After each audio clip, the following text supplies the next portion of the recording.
Alors, Bezat Hashem, nous sommes Parashat Nitzavim, mais on va parler aussi de Rosh Hashanah. Tout d'abord, le Zohar, Rabbi Shimon Bar Yochai dit Atem Nitzavim Hayom Kulechem, vous êtes tous debout aujourd'hui, Lifnei Adonai Elohechem, devant Dieu le votre éternel, Rachechem, Shiftechem, Ziknechem, Shodrechem, Kol Israël, tout le peuple d'Israël, le grand, le petit, le juge, le magistrat, Kol Israël, Tapechem, les enfants, les Shechem, les femmes, Gerecha, Asher, Vekamachamer, les convertis, tout le monde.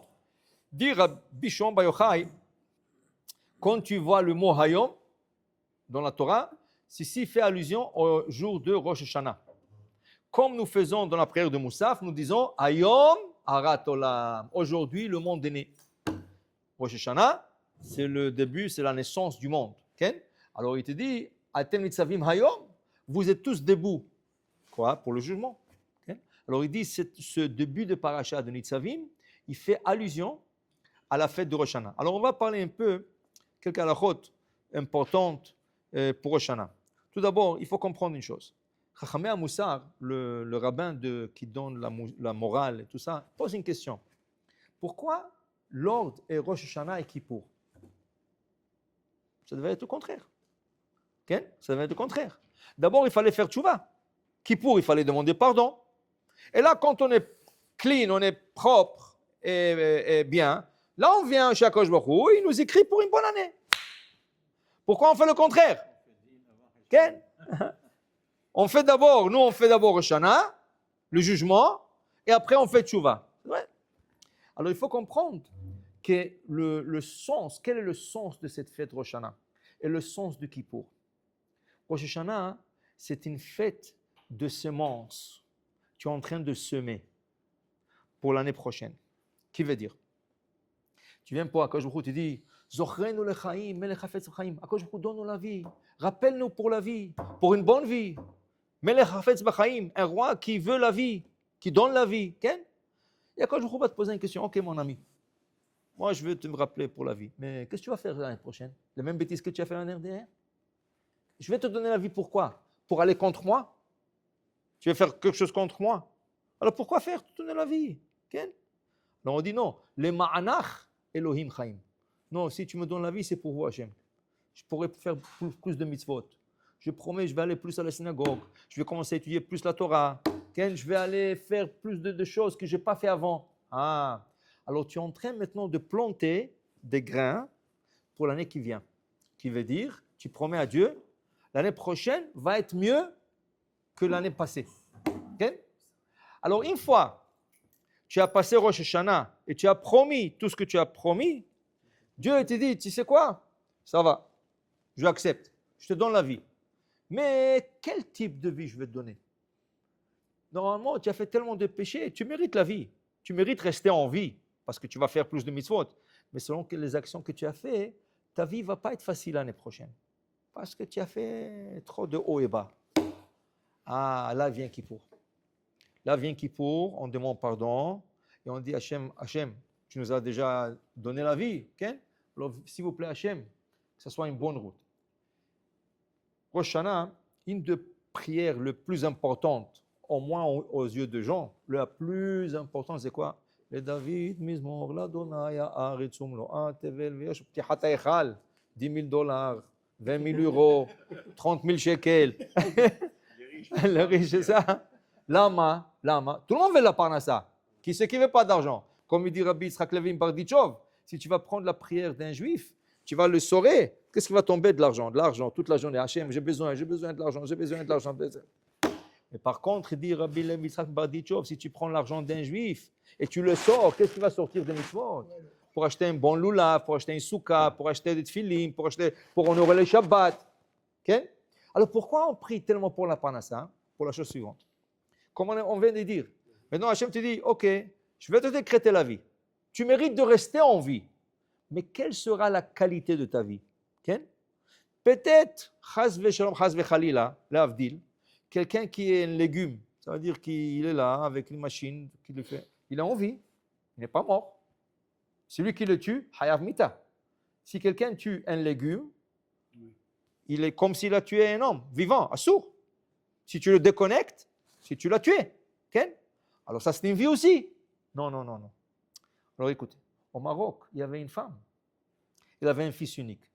Et au Maroc, à l'époque, il y a 60 ans, 70 ans, il n'y avait pas d'antibiotiques et tout ça. Le pauvre, tu sais, il y a des gens qui accouchaient, des femmes qui accouchaient et ils perdaient leurs enfants. Il y a moi, mon beau-père m'a dit que sa mère, elle a perdu 13 enfants. Ils sont nés après quelques mois, après quelques années. Il n'y avait pas de... Dès qu'ils tombaient malades, non, mais aussi quand ils tombaient malades, il n'y avait pas comment le guérir. C'est pour ça que beaucoup de gens, on le rappelait Makhlouf. Pourquoi? La femme qui perdait beaucoup d'enfants, alors elle a appelé Makhlouf, c'était un ségoula pour que cet enfant reste vivant. Ou des femmes qui dédiaient leurs enfants à la Hivra Kadisha. Il dit non, cet enfant ne m'appartient pas. Cet enfant appartient à Rabbi Shimon Bar Yochai. Il appartient à Rabbi Meir Baal Hanès. Ce n'est pas mon enfant. Alors comme ça, c'était un ségoula pour que les enfants restent. Alors la pauvre femme, son fils unique est tombé malade. Elle ne savait pas, elle avait tout le rabbanim, tout le tzadikim, tout le monde dit, ah madame, on a prié pour lui, le port des ciels sont fermés pour lui. Oh, alors, elle a dit, il y a encore un tzadik qui habite pas loin de chez elle, elle a dit, c'est la dernière chance. Elle est partie le voir. Elle a dit, il a prié pour lui, elle a dit, oui, tous les rabbins, ils ont raison. Le port sont fermés pour lui, mais laisse-moi faire une prière pour lui. Il a prié pour lui. Au bout de quelques minutes, l'enfant, il a demandé un verre d'eau, il a commencé à transpirer, il allait de mieux en mieux, il a guéri. La femme lui dit, bon Shalom, vous savez combien de tzadikim j'ai fait? Mais tout le monde dit qu'il n'y a pas de chance, même vous, vous avez dit qu'il n'y a pas de chance. Comment vous êtes arrivé à faire ça? Il dit, c'est très simple, je vais t'expliquer. Pour la vie, il n'avait pas de chance cet enfant. Sa vie a été décrétée à mort, c'est tout. Dans le ciel, il a été signé à la mort. Qu'est-ce que j'ai fait moi? Je tapais sur les portes du ciel qui donne la parnassa. Je tapais, j'ai besoin de la parnassa pour cette année. Je veux qu'il soit riche cette année. Je veux qu'il gagne la loterie, tout ça. Ils me l'ont accordé, ils me l'ont donné. Une fois que j'ai eu la signature de cette porte, de cette chambre de parnassa, je suis parti à la porte de la vie. J'ai tapé sur le porte de la vie, j'ai dit, non, il est signé à mort. Il dit, regarde, on m'a donné la parnassa pour lui. Pour qui? Pour un mort. Qu'est-ce qu'il va faire avec l'argent un mort? Ah, on n'a pas le choix. Ils lui ont donné la vie. Ça veut dire que quand tu pries pour la parnassa Rosh Hashanah, ce n'est pas la parnassa que tu pries pour ta vie. Parce que si on te décrète la parnassa, automatiquement tu vas être vivant. Tu vas avoir la vie. Ça va de pair. C'est pour ça qu'une de ces goulottes à faire Erev Rosh Hashanah, c'est de prendre ton couteau de challah, de pain, et l'aiguiser. Il y en a qui achètent un nouveau couteau. Tu l'aiguises. Pourquoi? Plus qu'il est aiguisé, moins de miettes qu'il fait. Plus de parnassa tu auras pour l'année. Ceci est valable pour toute l'année. Okay? Mais pour l'aiguiser, c'est mitzvah. L'aiguiser, la Gemara dit Maseret Shabbat, ve'adata ki shalom alecha, ze ashchazat sakin erev Shabbat. Normalement, tu devrais le faire chaque vendredi soir, vendredi après-midi. Aiguiser ton couteau. Mais sinon, la grande ségoula, c'est erev Rosh Hashanah. Déguiser. Là, encore, parnassa. Tout ce que tu peux faire pour la parnassa, fais-le. Parce qu'une fois que tu auras le port de parnassa sont ouverts, tu auras aussi le port de la vie. Okay? Alors, Rosh Hashanah, c'est un jour que tu sèmes. Qu'est-ce que tu sèmes? Des promesses. Dieu, tu sais, jusqu'à date, je n'ai pas fait ça. Je te promets, cette année, je prends sur moi une chose. Dis-le Hafetz Chaim, mais attention, ne prends pas trop de choses sur toi. Okay? Il y avait un, dis-le Hafetz Chaim, c'est Saïloula. Ce soir, c'est Saïloula. Chav Daled Elul. C'est Saïloula ce soir. Dis-le Hafetz Chaim. Il y avait un commerçant. Il est parti avoir un peu de marchandises, des tissus, de toutes sortes de choses. Alors il a commencé à apprendre. Il est venu. Le propriétaire l'a vu, il a dit non, remets-toi en place, s'il te plaît. Il dit pourquoi? Mais tu me dois déjà, ça fait 3 ans que tu n'as pas payé tes dettes. Tu prends encore? Encore, tu veux t'endetter? Non, écoutez, donnez-moi une chance, si je vends, vous ne pouvez pas me faire ça. Il a commencé à... Il y avait là-bas un commerçant, il a dit, écoute-moi bien, moi je veux lui parler, qui te donne, mais pourquoi tu as pris trop? Quand tu prends trop, tu ne vas pas payer. Prends moins, vends. Une fois que tu as vendu, viens, reviens, prends un peu plus, vends. Petit à petit, c'est ça, petit à petit, tu le vends, mais tu prends beaucoup et tu n'arrives pas à le vendre. Tu as en dette, tu fais la dette plus grande. Dis-le, Hafetz Chaim, si tu promets à Dieu, oui, je vais faire ça, je vais commencer à faire ça, et après tu fais rien. Ouah, tu t'es endetté, et tu as fait ça l'année dernière, et tu as fait ça l'année d'avant, et Hachem va te dire à un certain point, allô, je ne te donne plus en crédit, moi. Okay? Dis-le, Hafetz Chaim, prends sur toi une chose. Rosh Hashanah, ne commence pas à promettre le monde en entier pour Akadosh Baruch Hu. prends une chose et sois sérieux dans la chose, c'est tout. Tu arrives à le faire, prends une autre chose. Tu arrives à le faire, prends une autre chose. Mais vas-y doucement. Ne promets pas trop de choses et tu fais rien. Fais qu'est-ce que tu peux et Hachem accepte. Okay? Alors, ce Rosh Hashanah, c'est la semence. On sème, on sème, on sème.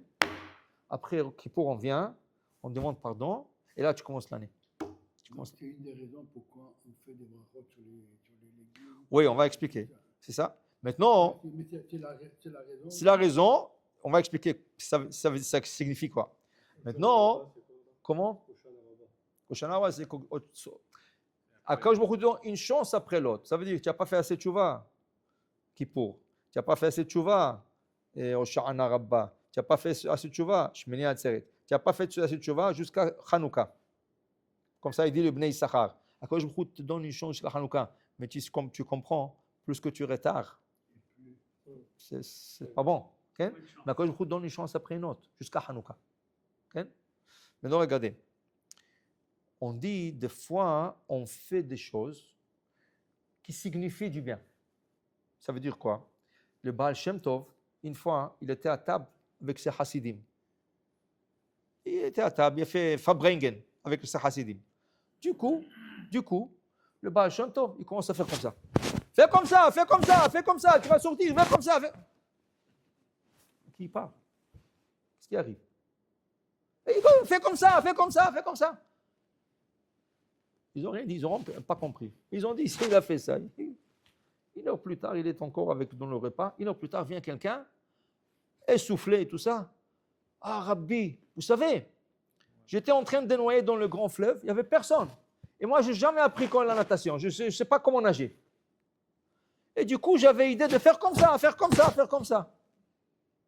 Ça veut dire que le Baal Shem Tov lui a mis dans la tête à l'autre, à faire comme ça, il lui a sauvé. Alors, Rosh Hashanah, nous, on va faire comme ça. Qu'est-ce qu'on va faire? On va faire des choses, des petites choses, que si quelqu'un qui ne connaît rien du tout de tout ça, il dit, voilà, celui-là est en train de faire la sorcellerie. Qu'est-ce qu'il est en train de faire? Manger des dattes, des grenades, la tête d'agneau, la tête de ça. Qu'est-ce que c'est ça? Tu as jamais vu quelqu'un faire un repas comme ça? Tu vas à un restaurant, tu commandes ça, il va te mettre d'or. Okay? Lama, parce que chacune des choses qui a été choisie, on se base d'après le nom du légume ou du fruit. Par exemple, on te dit, tu mangeras des dattes. En hébreu, la date, ça met mon tamar. Tamar, dit le Ben Ishraï, itamu oivenu, que nos ennemis s'exterminent. Qui sont les ennemis d'une personne? Dit le Rav Ben Ishraï ici, dans Parashat Nitzavim. La personne, elle a deux ennemis. Des ennemis terrestres qui sont physiques, des gens. Il y a quelqu'un qui ne l'aime pas. Il y a toutes sortes d'ennemis. Ça peut être au travail, ça peut être, je ne sais pas, un goy, ça peut être n'importe quoi. Et aussi, tu as des ennemis célestes qui sont les anges qui ont été créés par tes fautes. Zera le Batala et toutes sortes de choses comme ça. Donc, il dit le Ben Ishraï, c'est bien de prendre deux dates et dans la première, avoir la kavana sur les ennemis terrestres et dans la deuxième, avoir la kavana sur les ennemis célestes. Ve'efarech, il fait la bracha boré pretz. Quand tu dis que nos ennemis s'exterminent ou se finissent, je finis avec mes ennemis, itamu. Tamar, itamu. Alors, Hamid dit, regarde, il y a une insinuation dans le mot tamar, itamu. Alors, lui, ratson, shitamu evenu. Après, le Ben Ishraï te dit, tu vas prendre la roubia, que eux, à Bagdad, ils prenaient la loubia, les haricots verts. Les haricots verts, roubia. Ça sent un peu la même chose. Okay? Alors, la roubia, elle vient dans la pochette. Il y a comme cinq petits grains, c'est de fèves, de petites fèves comme ça. Alors, ça veut dire que ça représente beaucoup. Au Maroc, ils disaient non, si tu veux représenter beaucoup, on va prendre pour la roubia les sésames. Parce que les sésames, ils poussent en paquet, ça veut dire en grande quantité. Alors, le rov, arbe. Shir bouzachiyotenu. Après, il te dit ici, karti. Ken? Tu vas manger le poireau. Ken? Karti, c'est le poireau. Après, tu mangeras le bled. Pourquoi le coin est tellement demandé Le coin, il ne fait pas partie de ce légume, ok? Il ne fait pas partie. Mais après toute la liste qu'il y a ici, il y a comme 7 légumes à peu près. C'est pour ça qu'au Maroc, ils disaient les 7 légumes. Comment ils appelaient la ka'ara? Les 7 légumes, ils appelaient ça. Ok? Il dit ici, tu sais pas, ça c'est rien qu'instauré par Khamim. Et toi, tu peux ajouter autant que tu veux. Selon la signification, selon le pays où tu habites. Exemple, les Ashkénazes. ok?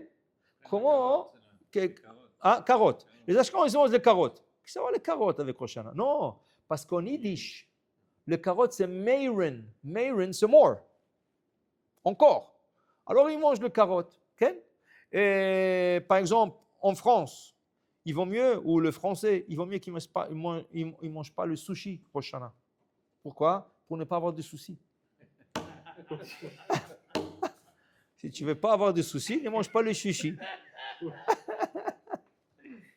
Au Mexique, quand on habitait le Mexique, on nous disait là-bas, ne mange pas la betterave au Rosh Hashanah. Allez, est-ce que c'est la betterave? Non, parce qu'en espagnol, les Espagnols là-bas, ils appellent la betterave betabel. Ça signifie bet avel, la maison de deuil. Alors je lui dis, en Canada, c'est mitzvah, en Amérique, c'est mitzvah si tu parles français. Pourquoi? On dit que betterave, la maison du rabbin. Pourquoi tu rigoles toujours? Tu as compris? Et en vérité, il y a beaucoup de choses comme ça. Il y a des Ashkénazes, vous savez qu'est-ce qu'ils font? Ils prennent le céleri, ils sont le céleri avec le raisin. Qu'est-ce que ça veut dire? Raise our salary. Augmente notre salaire. Je t'entends. J'en ai dit. Quelle langue tu vas faire cette fois-ci? Quelle langue tu vas utiliser cette année? Non, moi je suis la Bible. La Bible. La Bible. Alors pourquoi les coins alors? Ah, Oui. Voilà le coin, c'est Chabushim. Chabush, c'est écrit Umhabesh la atzevotam. Quand je me enlève ta douleur, enlève ton chagrin, enlève. Umhabesh, quand je enlève la atzvut. C'est pour ça qu'on dit, c'est des mitzvahs, chaque samedi soir, de prendre quelque chose de chaud. Un pain, tu as fait un toast, un pain grillé, toast, chaud. Tu prends une soupe. Tu peux prendre un verre de thé, un verre de café.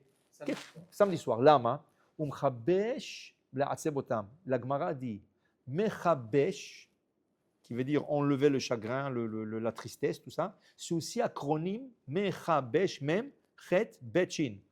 Cham, le mot, la lettre chet, c'est cham, betchin, bemotzae shabbat, même milogma, c'est un médicament. C'est une grande mitzvah de prendre quelque chose de chaud, Motzei Shabbat. Ça enlève toute la tristesse de la semaine. Alors, encore plus, le Shana. Habushim. Comment on appelle le coin en hébreu? Habushim. Okay. À moi, c'est difficile de les trouver. C'est ça. Ne donne pas aux enfants parce qu'ils vont penser que tu leur mets au coin. Pas au coin, reste là-bas. Tov. Maintenant, il dit ici, très important, faire attention de ne pas se disputer au Shana, surtout pas avec sa femme. Tout ce que tu fais Rosh Hashanah, ça va être un signe pour toute une année. Le Baal, le Rabbi Yaakov Krantz, à Magid Midouvna, il raconte, il y avait il avait besoin de la parnassa. Il est parti voir une grande sadique. Il a dit, écoute-moi bien, je te donne une bracha, dès que tu quittes ici, la première affaire que tu fais, tu vas réussir, tu vas être riche. Donc, il est parti à la maison, il va chez sa femme, il dit, vite, donne-moi l'argent que j'ai caché là-bas dans le truc. Il dit, qu'est-ce que tu vas faire avec? Ne pose pas de questions, toujours tu poses des questions. Donne-moi de l'argent. Il dit, non, je ne te donne pas. Donne-moi l'argent. Non, je ne te donne pas. Tu vas me mettre à Inara, tu vas commencer à compter, je ne veux pas. Ils ont commencé à se disputer. Ils ont disputé 2 mots, ils ont jeté des choses. Lui, il est sorti de la maison. Après, il a dit, qu'est-ce que j'ai fait? Quelle bêtise j'ai fait? Je me disputer avec ma femme et tout ça. Donc, il est parti voir le rabbin, il lui a raconté. Il a dit, voilà, ça c'est la première affaire que tu as fait cette année. Toute l'année, tu vas disputer avec ta femme. Dis le Ben Ishraï, attention, si tu disputes Rosh Hashanah, ça va être toute une année comme ça, dispute. Même si elle n'a pas mis la fourchette comme tu veux exactement, et tu n'as pas mis le... Okay? Ne fais pas un balagan. Dis le vayavor, enlève, ne dis rien, au contraire, sois joyeux. Il dit, Shev, bemita mutzat, assuta sur ta chaise. Dis patach Eliyahu zar anavi zcholatov, ad kan kum Rabbi Shimon bar Yochai. Il a des psukim, le Ben Ishraï dit, sois joyeux. tout ce que tu fais Rosh Hashanah, tu es en train de semer ton année. Tout ça, ça va pousser dans l'année. Tu sèmes la simcha, tu auras la simcha toute l'année. Tu sèmes la dispute, la tristesse, comme ça va être toute l'année. Alors fais attention aux grains que tu mets dans l'année, cette année. Okay? Et il dit ici, okay, dans le Kiddush, il se lèvera avec joie, okay, et pour faire le Kiddush, il fera le Shehayan ou le deux soirs. Le deux soirs. Okay? Seulement, vous savez que Rosh Hashanah, il est exceptionnel parce que c'est la seule fête qui a, comment on appelle ça, 2 jours. Sukkot, c'est 1 jour. Shavuot, c'est 1 jour. Pesach, c'est 1 jour. Okay? Ça veut dire que c'est 7 jours, mais le premier soir, okay? En Israël. Okay? Mais en Israël, Rosh Hashanah, 2 jours. Okay? Alors, il dit ici que il y en a qui pensent, la Gemara dit que ce n'est pas 2 jours vraiment, c'est 48 heures, mais c'est une journée de 48 heures. C'est une journée. On va expliquer dans la prochaine vidéo pourquoi 2 jours. Mais c'est une journée de 48 heures. Donc, si c'était une journée, on ne fera pas 2 fois le Shechian ou le 2 soirs. Par exemple, le shofar. Le premier jour, on sent le shofar, on fait Shechian. Shechian avec l'ishmo à kol shofar et Shechian. Le deuxième jour, on ne fait pas Shechian. On dit l'ishmo à kol shofar, on ne dit pas Shechian. Pourquoi? Tu as fait le Shechian hier, c'était une journée de 48 heures. Alors, comment ça se fait que dans le Kiddush, nous, le Sepharad, nous faisons 2 brachot? Comment ça se fait? Alors, on te dit, c'est pour ça, c'est mieux d'emmener quelque chose de nouveau à table, un nouveau fruit. Il y a maintenant des dattes jaunes à bleuh qui sortent. C'est des dattes jaunes, de nouvelles dates. Il y en a des fruits exotiques. Hein? Un habit, tu peux un costume. Oui, un costume neuf, n'importe quoi neuf. Tu le mets à table et tu le regardes. Hein? Le freezer? Oui. Pourquoi? Moi, j'aime quand il mourit comme ça, il mûrit, il devient du miel. Si tu dis, on va le faire. Alors, pour te dire, alors on essaye de mettre quelque chose de nouveau à table, comme ça on fait Shechianu là-dessus. Dis la Shulchan Aruch, et si tu ne trouves pas, pourquoi? Parce que pour s'acquitter. Une journée, on fait 2 fois. C'est ça. Alors les Shechianu, ce n'est pas sur le Kiddush, c'est sur le nouveau fruit, sur le nouveau costume. Mais pourquoi il était nécessaire de dire qu'il faut faire un Shechianu? Parce que, oui, c'est considéré comme une journée, mais en vérité, c'est 2 jours. Okay? On va expliquer bientôt, dans la prochaine vidéo, on va expliquer ce. Okay? Alors, pour te dire, voilà, c'est bien d'étudier à table, c'est bien de dire Dvar Torah à table. Okay? Et il y a tellement de choses qu'on essaye de faire Rosh Hashanah. Pourquoi? Pour que ce soit une bonne année. Bonne, okay? Les nouvelles dates ou les autres dates, c'est la même chose ou on peut faire les dates, ce n'est pas quelque chose qu'on peut faire chez Rianou parce que les dates, il y a toute l'année. Mais le jaune, c'est des saisons. Cela, après, l'année dernière, je me rappelle, on a cherché tellement toute la communauté, on n'a pas trouvé le jaune. Il n'y avait pas. Foottown, même Foottown. Si tu étais à Foottown, tu as trouvé? Emmène-nous 3 caisses. Non, on a acheté cette année. Cette année, ils sont sortis tôt. On a déjà appris la leçon de l'année dernière. Okay? Alors voilà, une autre chose, on essaie de ne pas dormir au Shana pendant la journée. Parce qu'on dit que le mazal de la personne, elle dort. C'est là qu'on se dispute. Alors il dit ici, reste de dire le Tehillim, reste étudier.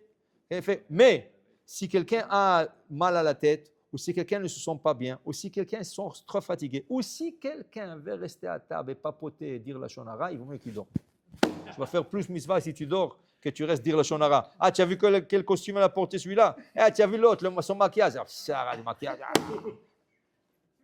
Si tu commences à parler de gens, va dormir, Hachem va te créditer pour toute une année. Tu n'as pas la bouche. Okay. Alors pour dire, voilà, on essaye de faire le plus possible et on demande, même pas dans nos prières, Mehila, Slicha, Vechapara, on ne mentionne pas pourquoi c'est un jour de fête. Rosh Hashanah, c'est une fête. On est en train de fêter parce qu'on est en train de semer et préparer toute une année et après, en Kippour, on demandera pardon. Amen. Amen.